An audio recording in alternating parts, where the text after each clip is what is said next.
Sir एक बार फिर से बता दीजिए प्लीज। क्या बोल रहे हैं? एक बार फिर से बता दीजिए सदबल। ठीक है, एक बार हम लोग रिकॉल कर लेते हैं उस पूरे को। सबसे पहले आपको ये समझना है कि ग्रह जो फल देता है वो अपने भाव से संबंधित फल देता है। ठीक है, जिस भाव का वो स्वामी होगा। तो ग्रह किस भाव का स्वामी है ये हम कैसे पता करेंगे? जिस भाव में जो राशि होगी उस राशि का स्वामी ही उस भाव का स्वामी कहलाएगा। मान लीजिए किसी के लग्न में मेष राशि है, तो प्रथम भाव का स्वामी कौन होगा? मंगल। कौन होगा? मंगल होगा।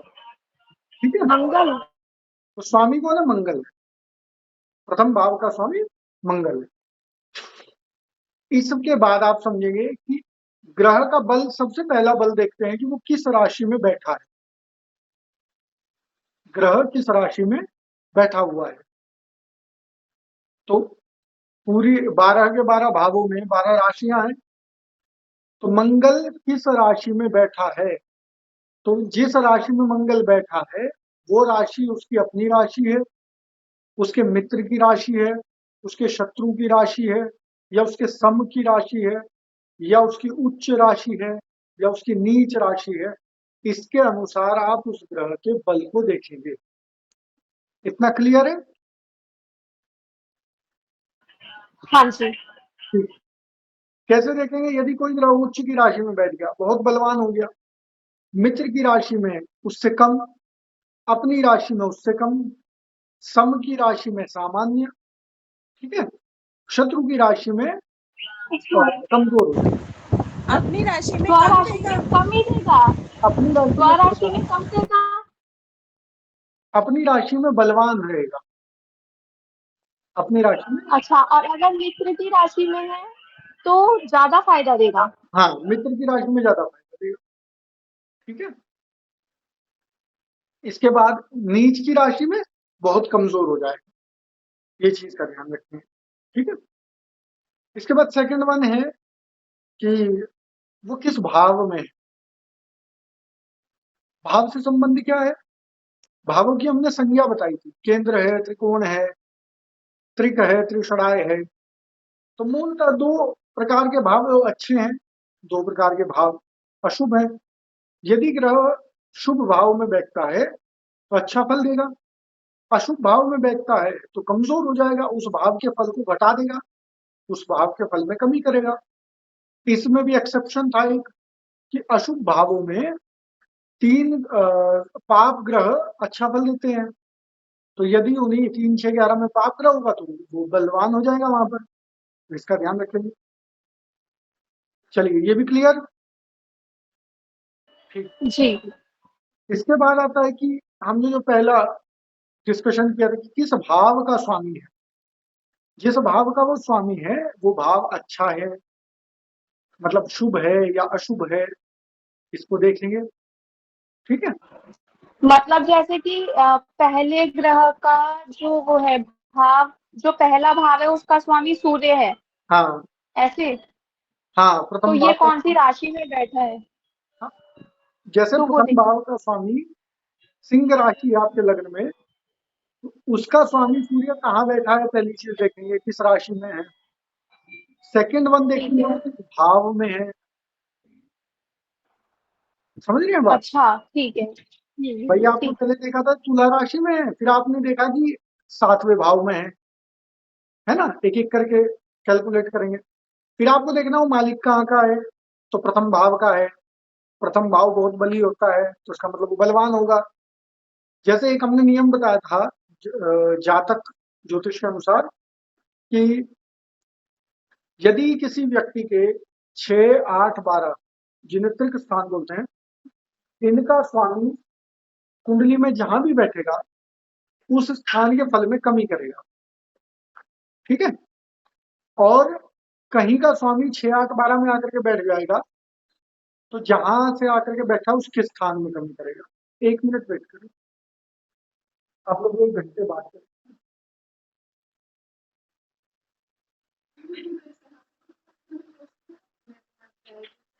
हाँ, 1 घंटा 1 घंटा। अब हमें भी नहीं ध्यान रहा कि आप 14 से पहले।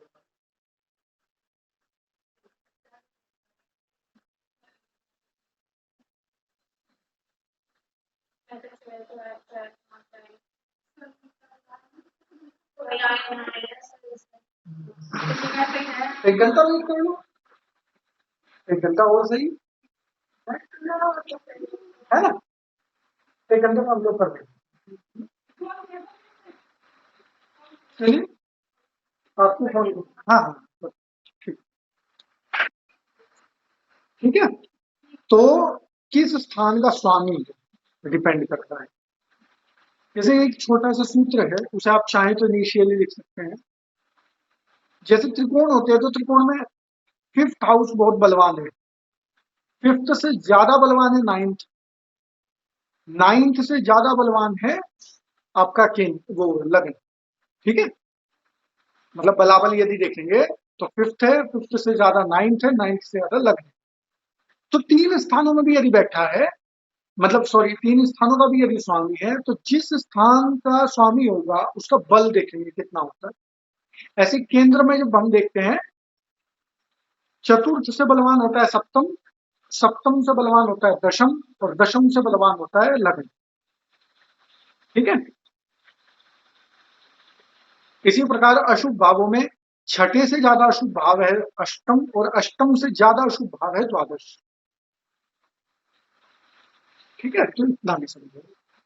इसे आपको अपने प्रेडिक्शन में मत यूज करिएगा अभी के लिए, नहीं तो उलझ जाओगे, लेकिन अपनी जानकारी के लिए समझ लीजिए बस। इसके बाद आता है युति। इतना क्लियर हो गया कहाँ का स्वामी है, कैसे फल करेगा। सर एक चीज और बता दीजिए प्लीज। 6, 8, 12 के जो स्वामी हैं मंगल, शनि, शुक्र, ठीक है, ये अगर किसी और स्थान पर जाकर बैठ गए तो अशुभ फल देंगे अशुभ फल देंगे। जी।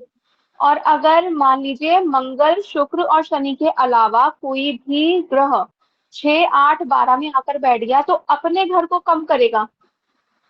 अपने घर मतलब देखिए, जो 6, 8, 12 का स्वामी होगा वो स्वभावतः कमजोर होगा। जो 6, 8, 12 में जाकर के बैठ जाएगा वो स्वभावतः कमजोर होगा। इसमें एक्सेप्शन क्या है, सिर्फ छठा स्थान। छठा स्थान क्यों है, छठे में बैठ करके पाप ग्रह बली होता है, वो अपवाद है बस। समझ रहे हैं, उसमें भी यदि शुभ ग्रह बैठ जाएगा तो निर्बल हो जाएगा। ठीक है, लेकिन वर्तमान के प्रोडिक्शन के लिए आप सूत्र में उलझेंगे, है ना, या इसकी प्रैक्टिस करना आपको। चलिए, इसके बाद आता है युति।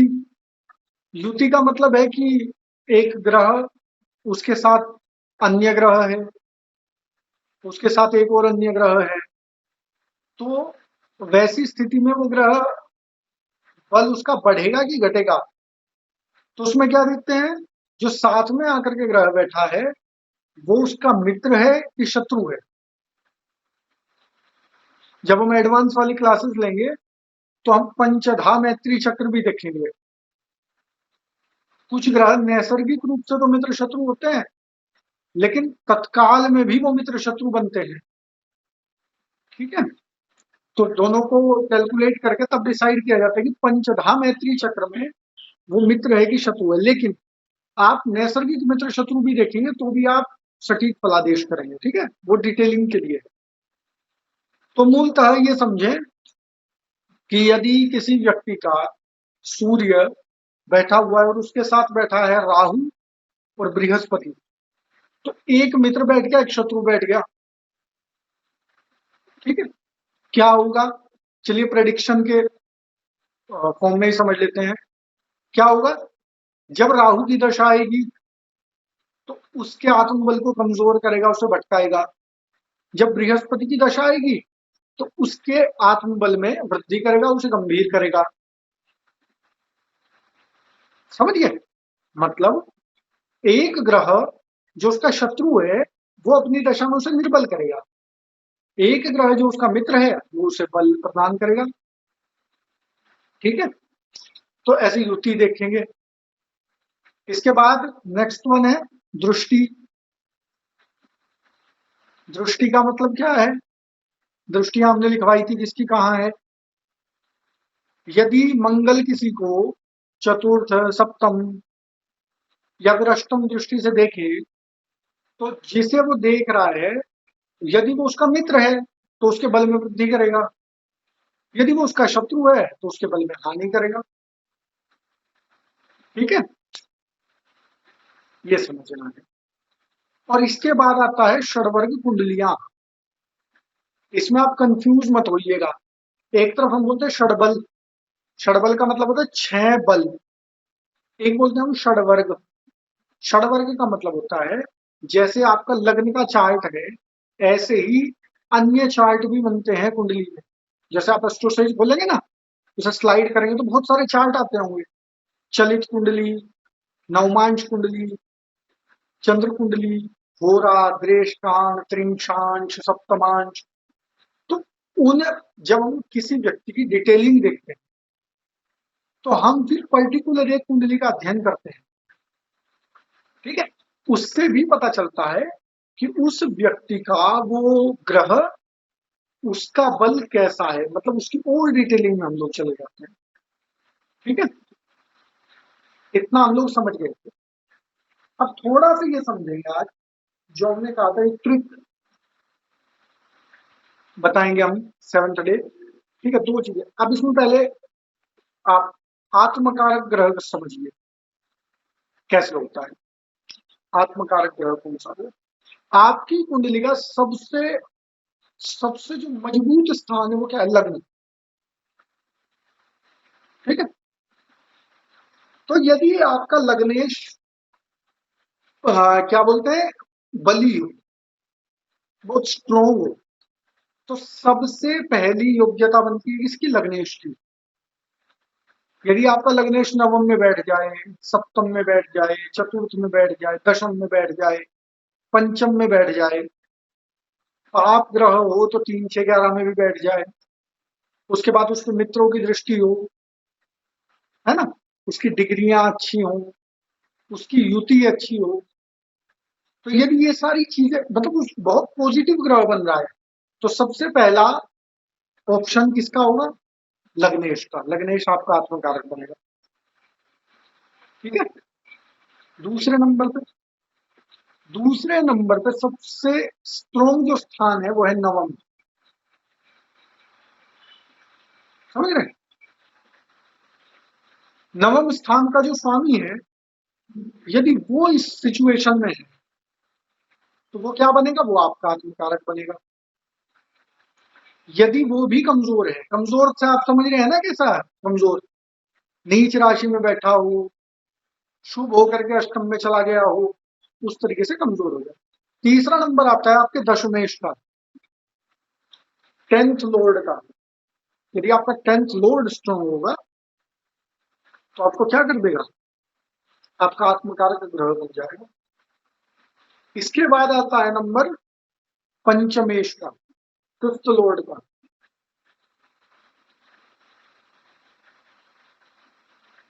फिर आता है नंबर 7th लॉर्ड का। फिर आएगा नंबर 4th का।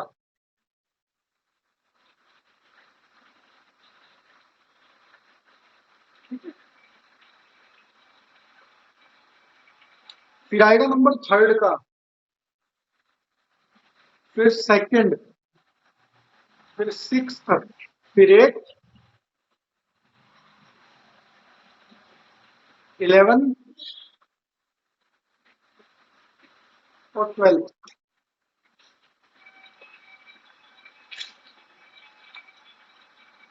अच्छा, इसका कोई जो हमने बात बताई है, ये जो सीरियल लिखा है ना, ये किसी मतलब ये औपचारिक सीरियल नहीं है। जो क्रम है वो ऑफिशियल क्रम नहीं है। ऑफिशियल क्रम कहीं नहीं दिया गया। ऑफिशियल क्रम हम अपने दिमाग से बना सकते हैं। आपको जो लगते हैं ना कि सबसे शुभ स्थान जो है वो आपके लिए सबसे अच्छे रहेंगे। ठीक है, उसके बाद जो उसके घटते चले आते हैं, जैसे आप 11th हाउस को हो सकता है आप 6 से पहले रख लो। आपको लगता है कि आदमी की प्रवृत्ति के अनुसार होगा, ठीक है। लेकिन जहां तक समझिए त्रिकोण और लग्न, त्रिकोण और केंद्र, यहां तक का सीरियल तो बिल्कुल एकदम ऑथेंटिक है, ठीक है। तो अब इसमें कैसे समझोगे? जो हमने बताया था कि यदि किसी व्यक्ति का आत्मकारक ग्रह है उसका लग्न, ठीक है, ऐसा व्यक्ति यदि उस पर काम करे, उसको पकड़ के रखे, तो वो ग्रह उस व्यक्ति को ऐसा बना देता है कि उसे बाकी संसाधनों की जरूरत नहीं पड़ती, वो अपने आप में पर्याप्त होता है। समझ रहे हैं? उसके अंदर जो योग्यता है ना, उसका जो व्यक्तित्व है, वो इतना प्रभावी हो जाता है कि बाकी उसे किसी, जैसे मोटिवेशनल स्पीकर क्या बेचता है? कुछ भी नहीं बेचता है, खुद को बेचता है ना। तो ये बनाएगा। दूसरा, यदि नवमेश आपका आत्मकारक हो जाए, आपके भाग्य को इतना स्ट्रॉन्ग कर देगा, आप इतनी दुआएं लेंगे लाइफ में, आप लोगों से इतनी ब्लेसिंग्स लेंगे कि आपकी लाइफ भाग्य पे निकल जाएगी। आपको जो चीज मिलनी होगी जीवन में, वो भाग्य आपको दे देगा। तीसरे नंबर पे आपका दशम, यदि दशम हो गया तो आपको इतना पद प्रतिष्ठा प्रदान करने का, इतना सम्मान दे देगा, इतनी अच्छी नौकरी दे देगा, व्यापार दे देगा, उसके सारे कट जाएगा। इसी तरह से फिर उसके बाद कौन है? फिफ्थ हाउस है ना, इतना विद्वान बना देगा, इतना योग्य बना देगा कि आप अपना जीवन निकाल ले जाओगे, ठीक है। हाँ बताएं। सर लॉर्ड और कारकत्व एक ही है? नहीं, लॉर्ड होता है नहीं। उस भाव में जो राशि है उसका स्वामी, ठीक है, लॉर्ड उसे बोलते हैं। तो इसी तरह आपका उसके बाद आपका सप्तम, सप्तम भाव होगा, ऐसे व्यक्ति का विवाह ऐसे इंसान के साथ हो जाएगा जो उसकी लाइफ बना देगा, है ना। मान लो किसी का विवाह हो गया आईएएस के साथ, तो उसका जीवन बन गया। या किसी व्यक्ति को एक अच्छा पार्टनर मिल गया जीवन में, एक साथी मिल गया जिसके साथ उसने व्यापार किया या अपने जीवन में जो भी काम किया वो उसने साथ दिया, उसका दोस्त मिल गया कोई अच्छा जिसने उसका सहयोग किया लाइफ टाइम, तो व्यापार से वो अपने जीवन को बना सकते। चतुर्थ भाव हुआ, चतुर्थ भाव अगर उसका आत्मकारक हो जाएगा तो उसके परिवार से उसको इतनी सपोर्ट मिल जाएगी कि उसको जीवन में संघर्ष नहीं करना पड़ेगा, ठीक है। तो इस तरह से अब मान लो दिक्कत कहाँ आती है, आपका आत्मकारक ग्रह तो है चतुर्थ, और आप एकादश भाव के स्वामी के साथ घूम रहे हैं। जैसे मान लीजिए आपको सपोर्ट तो मिल रही थी अपने घर से, लेकिन आप अपने दोस्तों के पीछे घूम रहे हैं। मित्र क्या है? एकादश भाव में, ठीक है। तो इसी तरह से आपको अगर यदि आप अपने आत्मकारक ग्रह को पहचान जाओगे और उस पर काम करोगे तो वो आपको जीवन जीने में बड़ी हेल्प करता है, ठीक है। एक तो आत्मकारक समझिए। दूसरा, प्रेडिक्शन करते समय, फलादेश करते समय विशेष ध्यान रखें कि आप जिस भाव का फलादेश कर रहे हैं ना, जिस भाव का फलादेश कर रहे हैं और जो उसका स्वामी है वो अपने से संबंधित रिजल्ट देता है, ठीक है। जो दृष्टि डालेगा वो अपने से संबंधित रिजल्ट देगा, जो साथ में बैठेगा वो अपने से संबंधित रिजल्ट देगा। जैसे आपको ये तो समझ में आ गया था कल कि भाव अच्छा है कि बुरा है, पर ये समझिए कि यदि सूर्य जाकर के, लग्नेश सूर्य जाकर के पंचम में बैठ गया, ऐसे व्यक्ति के जीवन में उसकी विद्या का बड़ा लाभ है। और सूर्य के बारे में तो हमने बताया भी था कि सूर्य जहां जाकर के बैठ जाता है वो उसके जीवन का लक्ष्य हो जाता है। ऐसे व्यक्ति के जीवन का जो उद्देश्य है वो एजुकेशन, विद्या ही उसके जीवन का मूल उद्देश्य है। क्या करने के लिए पैदा हुए? तो पढ़ने के लिए, पढ़ाने के लिए, शिक्षा के लिए, है ना। तो जैसे हम लोग मजाक में कहते थे जिनका लग्नेश जो है सप्तम भाव में था, बोले क्या करने के लिए पैदा हुए? तो बोले विवाह करने के लिए, है ना। लेकिन सप्तम भाव के जो और कारक तत्व हैं और जो अ, जिन चीजों को रिप्रेजेंट करता है सप्तम भाव, उन चीजों के लिए आप पैदा हुए हैं। तो जिस भाव का स्वामी जहां जाकर के बैठेगा, उस भाव से अपने भाव को क्या करेगा, बल प्रदान करेगा। तृतीयेश यदि एकादश में जाकर के बैठ जाए तो उसको जो एनर्जी मिलेगी वो इनकम से मिलेगी। यदि पंचमेश दशम में जाकर के बैठ जाए तो उस व्यक्ति की एजुकेशन में उसके करियर का बड़ा रोल होगा। उसके मन में शुरू से एक चीज बैठ जाएगी कि मुझे ये बनना है, उस वजह से वो एजुकेशन में अपनी मेहनत करेगा, है ना। और यदि नेगेटिव होगा तो भी वो भाव अपना रोल अदा करेगा, है ना, ये समझिए। दूसरा, यदि कोई ग्रह साथ में आकर के बैठता है, अभी जैसे बताया था, यदि शनि के साथ आकर के बुध बैठ गया तो शनि बुध का संयोग अच्छा माना जाता है, शनि बुध अच्छे हैं, है ना। मेन की यही तर्क दे देता है।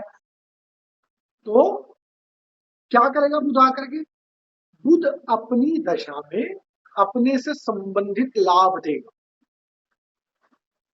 ठीक है, स्वयं से संबंधित लाभ होगा। यदि अष्टमेश होकर के बैठ जाए तो नुकसान भी देगा, ठीक है। तो ये एक और चीज कि दृष्टियां, तो दृष्टियों में दो दृष्टियों का विशेष ध्यान रखें। बृहस्पति की दृष्टि हमेशा अच्छा फल देती है, चाहे वो शत्रु पे पड़े चाहे वो मित्र पे पड़े। बृहस्पति की जो दृष्टि है वो सबके लिए शुभ कारक है। जिस पे भी दृष्टि पड़ेगी, जब भी बृहस्पति की दशा आएगी, उस व्यक्ति के जीवन में बृहस्पति से संबंधित लाभ जरूर होंगे, जिस पे दृष्टि पड़ेगी, ठीक है। और शनि की दृष्टि हमेशा गलत फल देती है, चाहे वो मित्र पे पड़े या शत्रु पे पड़े, समझ रहे हैं। तो इसलिए शनि की दृष्टि जिस भी भाव पे पड़ती है, उस भाव को लेकर के वो हमेशा नेगेटिव इंपैक्ट करता है। शनि के नेगेटिव इंपैक्ट बताया ना क्या है, दुख देगी, सबसे मूल चीज तो, है ना, ज्यादा मेहनत कराएगी, कम फल देगी, कर्म के फल में कमी कर देती है, ठीक है।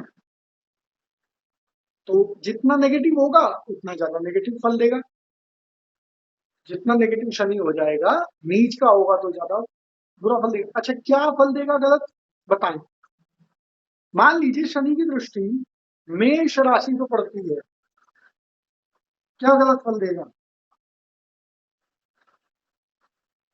बताएं आप लोग अपना। शनि वहां पर शनि मेष राशि में नीच का होता है, हाँ, तो उसके कर्म में उसकी जॉब वगैरह या बिजनेस में अच्छी मतलब कि प्रगति नहीं होती, उसको स्ट्रगल्स करनी पड़ती है, बहुत ज़्यादा मेहनत करनी पड़ती है, तब जाके उसका कुछ ना कुछ चलता है। और कोई लोग बताएं। हेल्थ इश्यूज देगा, हेल्थ इशू क्या रहेगा, उसके हेल्थ उसके इशू सिर में दर्द रह सकता है हो सकता है, हाँ ना, मतलब जो उसकी नसें हैं उससे संबंधित। बिल्कुल।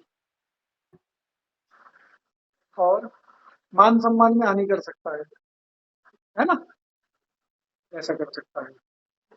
तो कब करेगा, दशा दशा में। शनि अपनी दशा में आ जाएगा तो दशांतर दशा में। हाँ, क्योंकि आमतौर पे क्या होता है कि जो शुरुआती ज्योतिषी होते हैं वो क्या करते हैं कि बस देखा गज केसरी हो गए, तुम तो देवताओं जैसा जीवन जियोगे, है ना, ऐसा नहीं बोल रहे हैं। पहले दशा देखनी है, पता चल रहा है उसकी दशा ही आ रही है 50 वर्ष, ठीक है। किसी व्यक्ति के जीवन में अच्छे ग्रह होना बहुत अच्छी बात है, लेकिन उनकी दशा समय पे आना उससे ज्यादा जरूरी है। जिस व्यक्ति के कुंडली में राजयोग की दशा 20 वर्ष से लेकर के 40 वर्ष के बीच में आती है, उसके लिए फलित होता है ना, वो उसका आनंद लेता है। जैसे एक उदाहरण के तौर पर, एक हमारे पड़ोस के जिले में एक वृद्ध व्यक्ति थे। उन्होंने पूरा जीवन अपना सामान्य जीवन जिया। गांव में खेती और किसान थे, किसानी करते थे। चौधरी थे वो। वैसे चौधरी हमारे यहाँ होते हैं, जो जाट बेल्ट है उसमें कुछ गांवों के चौधरी होते हैं, 36 के, 40 के, 48 के, 82 के, ऐसे गांवों के चौधरी होते हैं। अब वो आर्थिक रूप से कमजोर थे, माता पिताजी का स्वर्गवास हो गया होगा, तो गांव वालों ने या बिरादरी वालों ने सबने एक एक बीघे जमीन देके उन्हें कुछ 60, 70, 80 बीघे जमीन दी और उन्हें कहा कि तुम खाओ पियो जीवन जियो। वो हो गए 75 वर्ष के। 75 वर्ष मतलब पूरा जीवन जी लिया, गांव में रहे, गांव का सामान्य जीवन जिया। कोई पंचायत हो गई तो उसमें चौधरी के रूप में बैठ गए।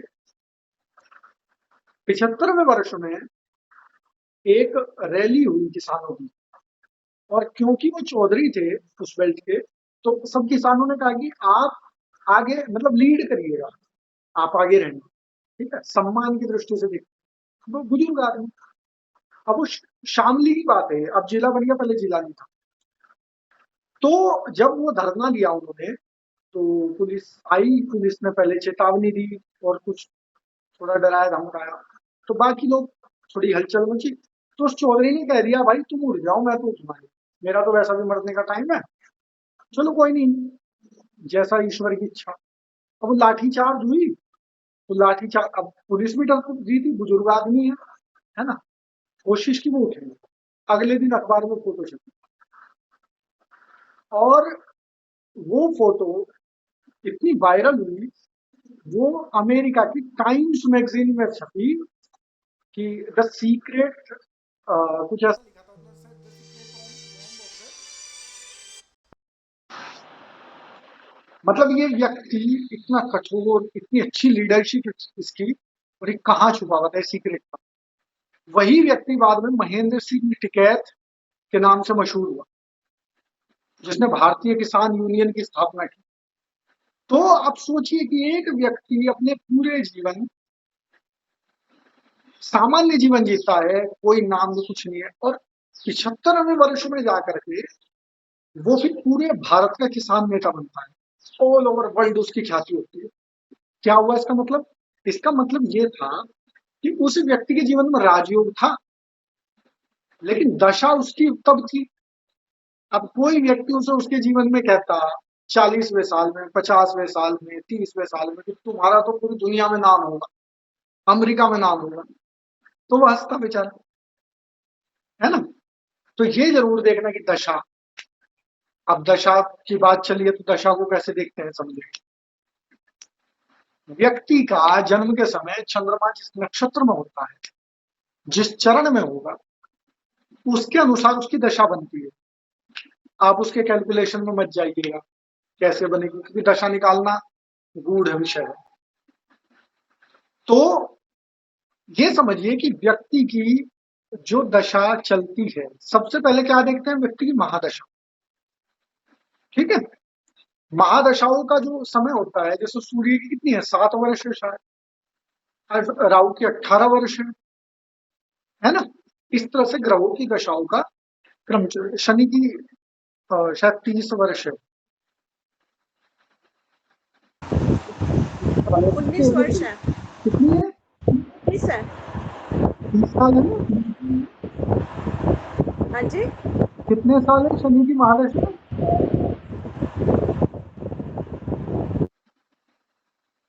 चेक कर लीजिएगा आप लोग, हमें भी ध्यान में रखिए। तो सबकी दशाओं का टाइम पीरियड होता है, फिक्स टाइम पीरियड है। तो किसी भी व्यक्ति की जन्मपत्री देखते समय, आप यदि इंस्टेंट जन्मपत्री देख रहे हैं, वर्तमान का फलादेश कर रहे हैं, तो वर्तमान की दशा देखिए, है ना। लेकिन संपूर्ण जीवन का फलादेश करने का मन है या जानने का मन है उसके बारे में, तो उसकी महादशाएं देखिए। जैसे मान लीजिए उसका देखिए कि जन्म के बाद उसकी 7 साल तक उसकी सूर्य की महादशा, उसके बाद चंद्रमा की महादशा आती है, उसके बाद मंगल की आती है, उसके बाद राहु की आती है, उसके बाद गुरु की आती है, राजि शनि की आएगी, फिर बुध की आएगी, केतु की आएगी, शुक्र की आएगी। ये क्रम होता है। इसे हम शॉर्ट फॉर्म में याद करने के लिए बोलते हैं आचंभो राजी शभु केशु। ठीक है, पीडीएफ में लिख देंगे आचंभो राजी शभु केशु। तो आ का मतलब हो गया आदित्य, चंद्रमा, भौम, राहु। गुरु को एक नाम है गुरु का जीव, तो जी, आचंभो राजी शनि, बुध, के केतु और शुक्र। तो आपने देखा कि उसकी 7 वर्ष तक जो है सूर्य की महादशा थी, उसके बाद चंद्रमा की आई, उसके बाद मंगल की आई, उसके बाद वर्तमान में उसकी राहु की महादशा चल रही है। ठीक है, इतना आप समझिए। अब देखिए कि उसकी जन्म पत्री में ये चारों ग्रह किस सिचुएशन में है। ये चारों ग्रह, इनमें से शुभ कौन से है, अशुभ कौन से है। ठीक है, तो ये देखने के बाद, ये तो आप समझ गए ना कैसे देखते हैं शुभ और अशुभ ग्रह, किन जगहों को रिप्रेजेंट कर रहे हैं, ये देख लीजिए।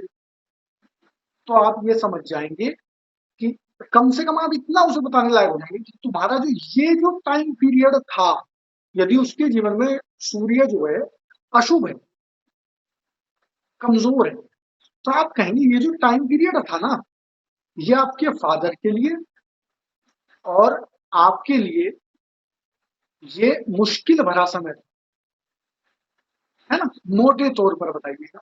इसके बीच में कुछ समय ऐसा भी आया होगा, भाई समय लीनियर तो चलता नहीं है ना, समय कभी ऊपर होता है, कभी नीचे होता है, वेव की तरह चलता है। लेकिन ओवरऑल यदि आप देखोगे तो ये समय आपके लिए मुश्किल बना। उसी व्यक्ति की कुंडली में चंद्रमा की अच्छी स्थिति होगी, तो कहिएगा इसके बाद का जो इतना समय था ये आपके लिए कुछ ठीक रहा। उसके अंतर्गत यदि आपको देखना हो, उसके फिर अंतरदशा में चले जाइए।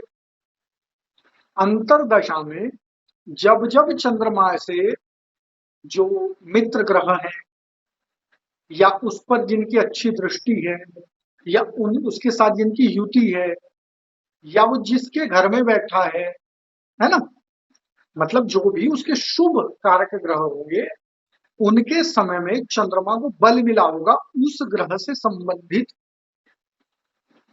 ठीक है, यदि उसे पंचमेश देख रहा होगा तो विद्या बुद्धि ज्ञान के द्वारा बल मिला होगा, और किसके माध्यम से, जो ग्रह देख रहा है उसकी प्रकृति के माध्यम से।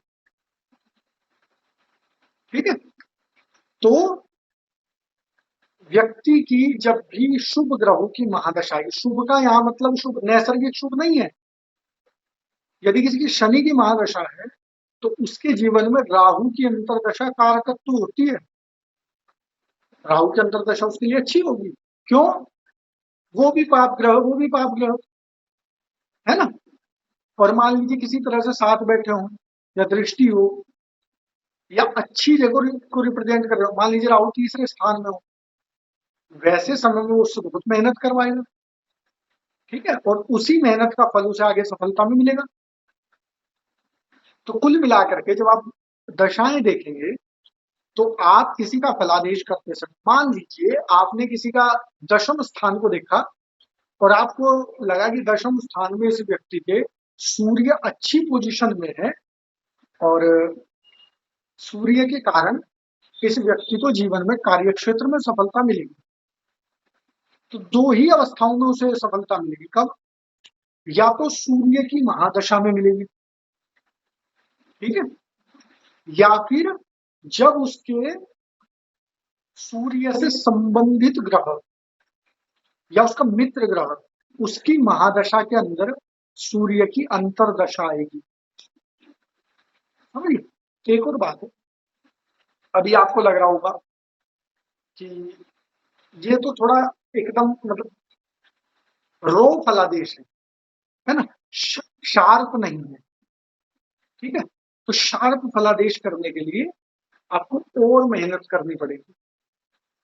इसका मतलब है कि एग्जैक्ट किस ग्रह की महादशा में, एग्जैक्ट किसकी अंतरदशा में, एग्जैक्ट किसकी प्रत्यंतर दशा में उसको नौकरी मिलेगी या लाभ मिलेगा, ये देखने के लिए आपको दशम भाव को बहुत उसके एक एक फैब्रिक को खोलना पड़ेगा।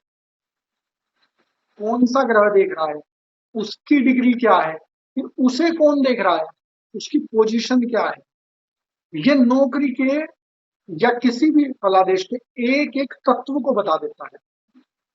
ये तक बता देता है नौकरी कहाँ लगेगी, किसके माध्यम से लगेगी, तैयारी करते समय आपको क्या क्या दिक्कतें आएंगी, कौन आपकी हेल्प करेगा, कौन आपको नुकसान देगा, किस फील्ड में लगेगी, सारी चीजें बता देगा।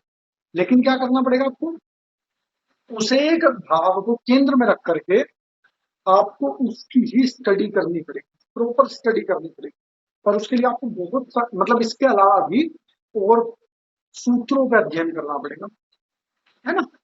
तो बेसिकली ये समझेंगे कि यदि किसी व्यक्ति की नौकरी देखनी हो, बालक देखना हो, किसका विवाह देखना हो, सामान्य है, उस भाव को देखिए, उस भाव की पोजीशन को नोट कर लीजिए कि उस भाव की पोजीशन क्या है। भाव की पोजीशन किससे पता चलेगी, उसके मालिक से। ठीक है। एक और चीज का ध्यान रखना है कि जो दृष्टि होती है, वो दृष्टि और वो युति, वो दोनों चीजें दोनों पे देखते हैं। मतलब जो उस भाव का स्वामी है उस पर भी देखेंगे किसकी दृष्टि है, और उस भाव पर भी देखते हैं किसकी दृष्टि। ठीक है।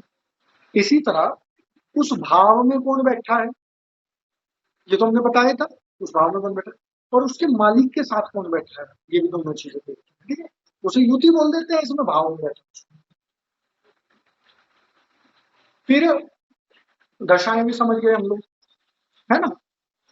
इसके बाद और क्या बचा हुआ है,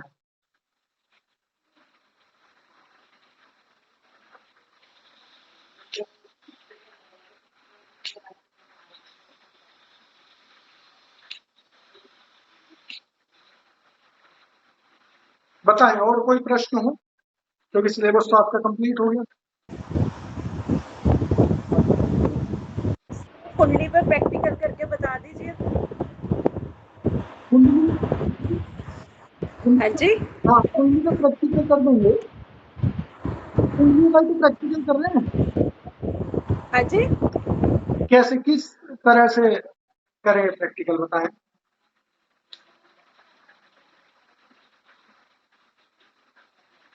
आपकी आवाज नहीं आ रही, आपका फोन म्यूट है। फोन म्यूट है। सर जैसे आप कह रहे हैं ना, हमने दशम भाव को देखना है, तो दशम भाव का ये सारा जैसे कैसे देखेंगे वो बता दो, दृष्टियों को कैसे कैलकुलेट करेंगे, वो एडवांस में होगा शायद। नहीं, अगर आपके पास कोई कुंडली है, उसका कोई एक भाव देखना है, तो आप उसे रख सकते हैं, हम उस पर चर्चा कर लेंगे। लेकिन एडवांस का हमारा मतलब है, एडवांस से हमारा जो लॉजिक है वो ये है, एडवांस में आपको ये सब नहीं पढ़ना पड़ेगा जो आपने अभी पढ़ा, है ना। आपका फाउंडेशन मजबूत हो गया। अब आपको ग्रह जानने नहीं है नए सिरे से, भाव नहीं जानने हैं, राशियां नहीं जाननी है, ये सब आप जान चुके, है ना। प्राइमरी जो नॉलेज है वो आप ले चुके। इसका मतलब है कि सेकेंडरी के लिए आपका बेस तैयार हो गया, इसलिए इसे बेसिक कहते हैं। अब जब आप ग्रह एक एक भाव को 10-10 तरीके से देखेंगे, तब आपको आसानी रहेगी, तब आपको दृष्टियों का पता है, तब आपको युतियों का पता है, आपको राशि के स्वामी का, भाव के स्वामी का, ये सब आपको पहले से पता है ना। तो उन 10 दिनों में हम लोग सिर्फ इक्वेशन पे काम करेंगे और कुछ नहीं करेंगे, कैलकुलेशन करेंगे सिर्फ बैठ कर एक एक भाव के।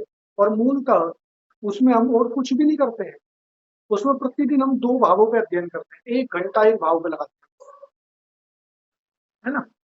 8 दिन में भाव पढ़ लेंगे, नहीं 8 दिन नहीं, 6 दिन में भाव पढ़ लेंगे। ठीक है। उसके बाद दशाओं पे बात करेंगे, उसके बाद षडवर्ग पे बात करेंगे, है ना। क्योंकि जैसे आप उन भावों को देखोगे वैसे ही षडवर्ग को देखोगे, बस षडवर्ग में ये समझना है कि देख रहे हैं क्या, है ना।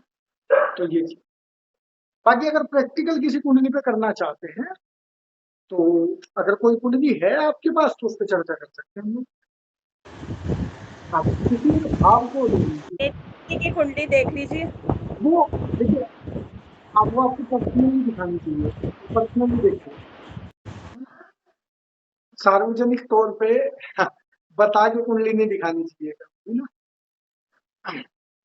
और एक और बात है, कभी अपने ज्योतिषी को अपनी कुंडली, स्वयं की कुंडली हर कहीं प्रेजेंट नहीं करनी चाहिए, ये भी ध्यान रखिए। तत्वों पे चर्चा कर सकते हैं, कभी किसी पे कुंडली मत खोलिए, मतलब जिसपे जो ट्रस्टेड है, जैसे हमारा आपका एक एक प्रश्न है, मेरे पास कल एक कुंडली आई थी, 7 नंबर लगन है, जी ठीक है, और 10वां घर, 4th हाउस, पंचम हाउस का शनि छठे घर में बैठा केतु के साथ, और उसकी दशा शुरू होने वाली है, तो उसका रिजल्ट क्या होगा? तुला लग्न की कुंडली है ना, तुला लग्न की कुंडली है। एक मिनट।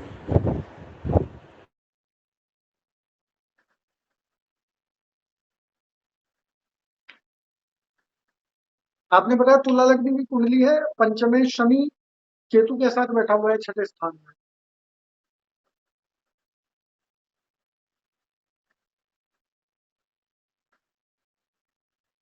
उम्र कितनी है उनकी, एज कितनी है?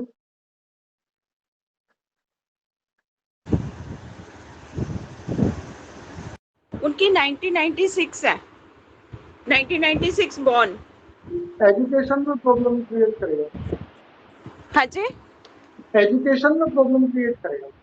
हेलो,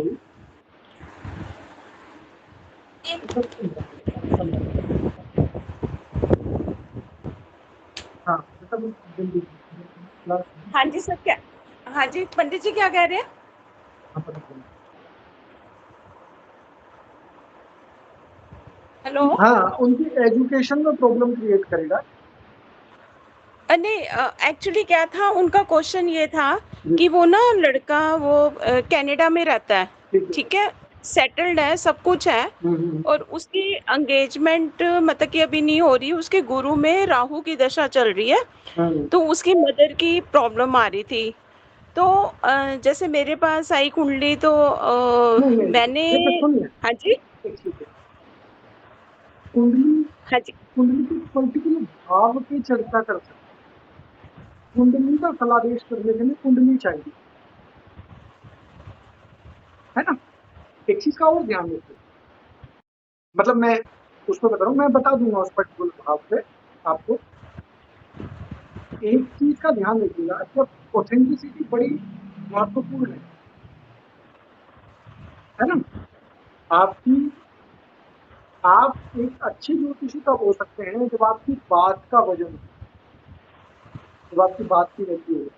आपने किसी की कुंडली लेकर कह दिया इसकी कुंडली में काल सर्प दोष है, किसी और ने, उन्होंने कहीं और दिखाई, उन्होंने कह दिया है, आपकी क्या ऑथेंटिसिटी रही, है ना।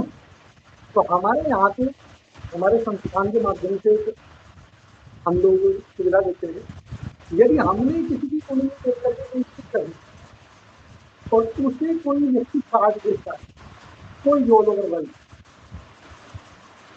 और वो प्रमाणित कर देता है, मान लीजिए अगर इसने सच कर दिया कि भाई उन्होंने बताया कि इसकी पाल करते सुनिए, और प्रमाणित भी कर देगी इसने, तो हमारी तरफ से 10,000 रुपए का इनाम उसे है जो काटता है, और 10,000 का उसे है जिसकी कुंडली, 20,000 रुपए हम लोग उसको एज ए गिफ्ट देते हैं। वो किसके लिए देंगे? इसलिए नहीं दे रहे कि हम ईगो की वजह से दे रहे हैं, नहीं, इसलिए दे रहे हैं कि हमें 20,000 का यदि नुकसान होगा ना, तो हम दोबारा गलती नहीं करें। आपको गलती करने की सजा यदि मिलेगी तो आप गलती नहीं करें। आपका फलादेश जो है कभी रैपिड नहीं होना चाहिए, ये आपने फ्लो फ्लो में आकर के किसी ने आपको कहा कि मेन लग्न है, 7वें स्थान में गुरु है, बताइए कि और आपने कहा कि ये कोई बच्चों को लिए प्राप्त नहीं। आप कहिए जब तक मेरे हाथ में कुंडली नहीं आएगी ना, तब तक मैं कोई ऑथेंटिक फलादेश नहीं कर सकता। तक मैं कोई ऑथेंटिक बात नहीं करूंगा। ठीक है, मस्ती मजाक में या दोस्तों के बीच में आपको इस तरह का बातचीत कर सकते हैं, लेकिन जहाँ प्रोफेशनल है, एज अ प्रोफेशनल जन्म पत्रिका लीजिए, उसे ढंग से देखिए, क्योंकि जब आप एक दिन में 10 जन्म पत्र देखते हैं ना, 11वीं जन्म पत्र में आपको न्यूज का ग्रहण नहीं दिखता। जब आप उसे बाद में आपने बता दिया कि नीलम पहले ना, बाद में वो फोन करेगा कि गुरु जी ये आप एक बार दोबारा देखना, किसी ने कहा कि नीलम नहीं पहनी है, आपने देखा नहीं देखा। तो इसलिए बहुत शांत दिमाग से बहुत आराम से बैठ करके नीलम पत्री देखिए, है ना। तो ये अपना नियम बनाना और अ, हाँ मेरा प्रश्न है जी, कि अम, उसका उनका क्वेश्चन ये था कि लव रिलेशनशिप मेरा कैसे चलेगा। सप्तम भाव को रीड करना पड़ेगा। 7वें में उसको मेष लग्न है, मंगल को देखना पड़ेगा, शुक्र को देखना पड़ेगा। तो पंचम भाव को नहीं हमें देखना पड़ेगा, पंचम जाके छठे में बैठ गया और केतु के साथ, तो हाँ, आप अफेयर की बात कर रहे हैं ना, तो क्या वो सीरियस रिलेशनशिप है तो 7वें से देखेंगे। अगर वो सिर्फ अफेयर है खाली, तो फिर उसे 5वें से देखेंगे, है ना। और केतु के साथ बैठ गया है तो उसका मतलब वो ही सीरियस नहीं है, मतलब वही व्यक्ति सिर्फ एक टाइम बिताने के लिए उस व्यक्ति के साथ है, उसकी कोई भावनाएं नहीं जुड़ी हुई है, केतु है पंचम, है ना। और फिर वो जाकर के छठे में बैठ गया, इस वजह से उसको लड़ाई झगड़ा भी हो सकता है उन सारी चीजों में भी हो सकता है ना। मेंटल। और बताएं, क्योंकि आज की कक्षा को हमें थोड़ा जल्दी समाप्त करना पड़ेगा, आज चतुर्दशी है चल और हमारे जो इमीडिएट कार्य था ओके वो अभी ध्यान में है। तो सर आप क्या रहे थे? जी हाँ हाँ आप बुक्स बताने वाले थे सर कि बुक्स भी बताएंगे जिन्हें हमें पढ़ना होगा, हाँ हाँ हाँ, तो वो आज ही बताएंगे। बिल्कुल। अभी एक बुक का नाम लिखिए, सुगम ज्योतिष प्रवेशिका। देखिए, सुगम सुगम ज्योतिष प्रवेशिका।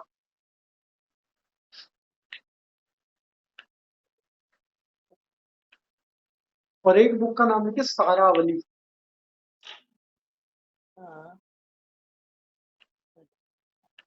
ठीक है। राइटर कौन होंगे इनके? राइटर कौन होंगे?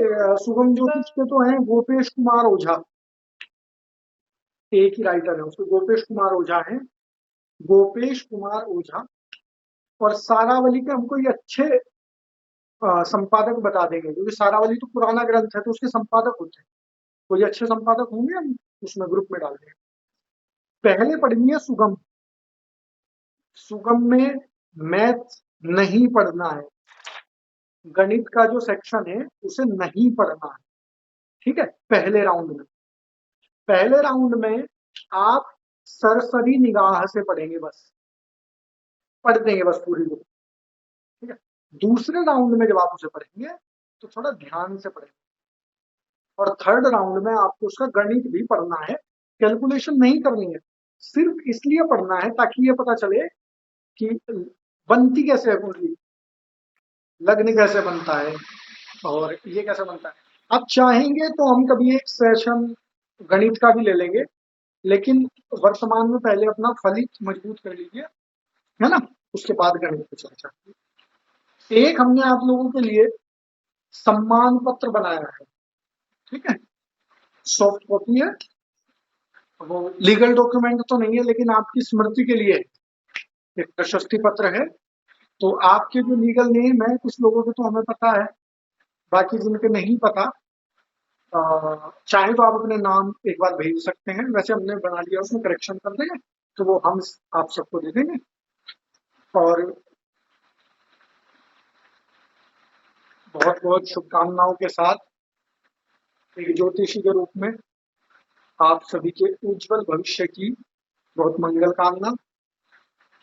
और एक कार्य और करें कि आप अपना एक छोटा सा 1 मिनट का एक अपना अनुभव कि आपने जो ये कार्यशाला में आपने क्या अनुभव किया है, ऑनेस्ट अनुभव कि क्या आपने एक सोचा था ज्योतिष के बारे में, आपकी क्या परिकल्पना थी शुरू में, पूरी कार्यशाला के दौरान आपको किस तरह का अनुभव रहा और एट द एंड आपका क्या एक्सपीरियंस है। तो ये आप 1 मिनट की वीडियो यदि बनाएंगे तो उसे हम अपने ऑफिशियल पेज पे डाल देंगे। ठीक है, एक ज्योतिषी के रूप में आपका सफर वहां से शुरू हो जाएगा। दूसरा, यदि आप अपना एक फेसबुक पेज बनाएं, ठीक है, तो अपने नाम से बना सकते हैं, एक एस्ट्रोलॉजी का पेज बनाएं और उस पर नियमित रूप से आप या तो ज्योतिष का कोई पोर्टल पढ़ना शुरू करें या फिर कोई मैगजीन पढ़ना शुरू करें, या आप शुभम ज्योतिष प्रवेशिका जब पढ़ेंगे, आपको कोई चीज समझ में आई, कोई चीज अच्छी लगी, आप उसकी एक छोटी सी वीडियो भी बना सकते हैं और आप उसका एक लेख भी लिख सकते हैं, लघु लेख, एक नियम में लेकर के आएंगे ताकि लोग आपको एज ए एस्ट्रोलॉजर पहचानना शुरू करें, ठीक, आइडेंटिफाई करना शुरू करें। तो ये अपनी आदत में लेके आइए और संस्थान के माध्यम से जो हम लोग सहायता कर सकते हैं, आपके प्रचार में भी कर सकते हैं। तो यदि आपको लगे कि कोई अच्छी चीज है तो हम उसे भी अपने से फॉरवर्ड कर देंगे, आप हमें टैग कर सकते हैं। तो ये सारी चीजें आप शुरू करें। और अंतिम सवाल किन्हीं को यदि कुछ पूछना है। आचार्य जी, अगर किसी की कुंडली में जी छठे भाव में जी मंगल हो पहली राशि मेष राशि में, ठीक तो है, कैसा होगा वो? मेष राशि में मंगल हो, पूर्णतः मंगल का हाँ जी, स्वभाव होगा उसके जीवन में। हाँ जी, मंगल के स्वभाव का मतलब है ऊर्जावान होगा, मेहनती होगा, शरीर गठित होगा, है ना, चोट भी लगती होगी और हाँ जी, आ, पढ़ने लिखने के बजाय वो ऐसे कामों में ज्यादा रुचि लेगा जो मेहनत वर्किंग कार्य हो, स्पोर्ट्स में अच्छा होगा। फिर उसकी मंगल की डिग्री कितनी है? मंगल की डिग्री है आचार्य जी 24 24 है, 24 तो इसका मतलब 43, हाँ 24 थी मान ली, मतलब तो 24। 24 है तो थोड़ा हाँ वो वृद्ध श्रेणी में चला गया, तो वो बचकानी हरकतें नहीं करेगा, थोड़ा गंभीर हो, है ना। इसके बाद उस पर दृष्टि वगैरह है किसी ग्रह की? राहु चौथे घर में, राहु सप्तम स्थान में कोई ग्रह है? सप्तम में नहीं सर, नहीं नहीं आचार्य जी। नहीं, ठीक। तो ऐसा व्यक्ति मंगल के स्वभाव वाला व्यक्ति है, ठीक है। एक और सुविधा आप सभी लोगों के लिए, यदि आप अपनी जन्म पत्रिका दिखाना चाहते हैं तो संस्थान की ओर से आपके लिए ऑफर है कि वो फ्री ऑफ कॉस्ट देख ली जाएगी। जितने भी लोगों ने इसमें प्रतिभाग किया था उनकी जन्म कुंडली निःशुल्क देखी जाएगी। यदि आप दिखाना चाहें, अपनी जन्म पत्रिका के बारे में चर्चा करना चाहें, है ना, उसे चर्चात्मक रखिएगा ताकि आप उससे भी कुछ सीखें। तो ये आपके लिए निःशुल्क, ठीक है। चलिए, यदि और कोई प्रश्न ना हो तो आज की कक्षा को यहीं पे विराम करते हैं। आचार्य जी ठीक, एक बात थैंक और, यू, राधे राधे। जी, और कोई आचार्य जी शुभकामनाएं अगर कोई कुंडली कुंडली प्रवेश करें। दिखाए, कोई कुंडली और ये दिखाए हमारा विशेष तो उसके निवेदन है चार्ज कि कितने होंगे? जी, कुंडली कोई दिखाए आपको तो उसके चार्ज कितने हैं? यदि कोई व्यक्ति हमें ऑफलाइन कुंडली दिखाना चाहता है तो वो फ्री ऑफ कॉस्ट है। यदि कोई रुड़की आए, रुड़की आकर के व्यक्तिगत रूप से मिल करके बात करना चाहे तो उसके लिए कोई शुल्क नहीं है। लेकिन ऑनलाइन कुंडली देखने के लिए हम 501 चार्ज करते हैं पर कुंडली, अच्छा जी, ठीक है। ये हाँ जी, कॉस्ट है। 1 मिनट, उसमें 30 मिनट की कॉलिंग होती है, अधिकतम 3 प्रश्न होते हैं आपके, और उन प्रश्नों को आप पहले भी भेज सकते हैं ताकि उसमें समय वेस्ट ना हो, उसकी चर्चा। हाँ जी। चलिए, आप सभी लोग अपना अनुभव जरूर नोट करके भेजें। आप लोग पंडित जी मेरी बेटी की कब देखोगे? आप जल्दी देखेंगे, आज ही देख देंगे, हाँ जी, आज ही देख देंगे। आज ही देखोगे? हाँ, आज चलिए, बहुत बहुत धन्यवाद आपका, बहुत बहुत शुभकामनाएं।